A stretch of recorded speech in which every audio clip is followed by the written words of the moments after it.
What's up girls and boys? No, so karong adlaw atong i-picture ato ang digital inspection camera na sponsored ni Electromechanic Street from Australia. Shout out loads.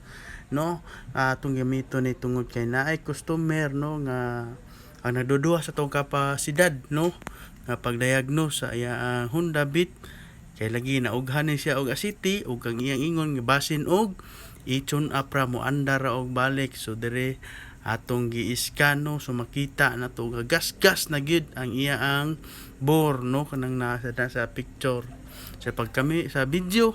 Gas-gas na gyud. So before na to giukab ay mapakita nga gas-gas na gyud mo na ato kay wala man siya salig sa tuwa tungod lagi kay basin og ichon apra.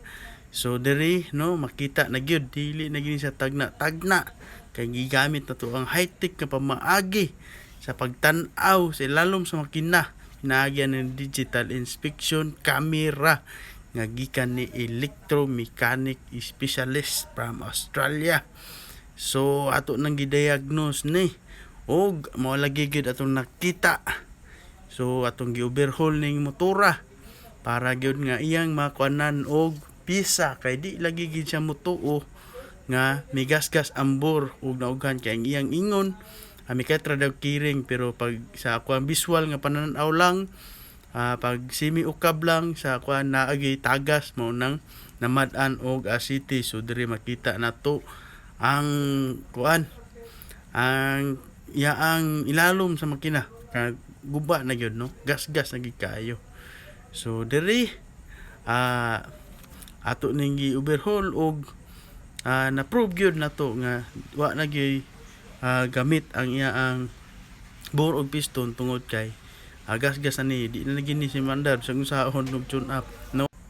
So ato makita gyud nga miutog na gali o gahi ni kayo dili na gali kuan sayang pin gali di na kay mo dungo-dungo no. So i-remind lang nato no ang katawhan no sa di po nato ma-blame no nga wala kay siya kasayuran sa kuan ang tagiyaan ni about sa tune up. Ang tune up is para sa gaandar nga motor no atong ituno og balik back to normal no og to kuan sa mga necessary noises. Dili na siya nga ang tune up ang buhaton para makapaandar sa makina nga naughan og asiti sama ni ini no giduot na manggali ni gibustiran pagdala diri. So diri maklaro na kayo nga wala nagi gamit niya ang bore, piston, kit no o apil ang pin. So ato ang gikuan ani nga palisdan gini tanan no, apil ang crankshaft tungod lagi kay ang connecting rod is miungot no, mo balik-balik ra gihapon ni kung dili nato ni sa lisdan no. Mahayon pa mi taga Honda ani nga nung og bore itaod balik ra gyapon ang iyang problema kay mo kiring ra man gyapon ni siya no. Klaro na kay uga kayo no, uga pa sa ni wala sa walay bis nimo nga silingan mo ni siya. So tanang mo ani diri sa Honda no nga gaduha-duha so natay mga gamit no gikan ni Electromechanic Specialist. Thank you.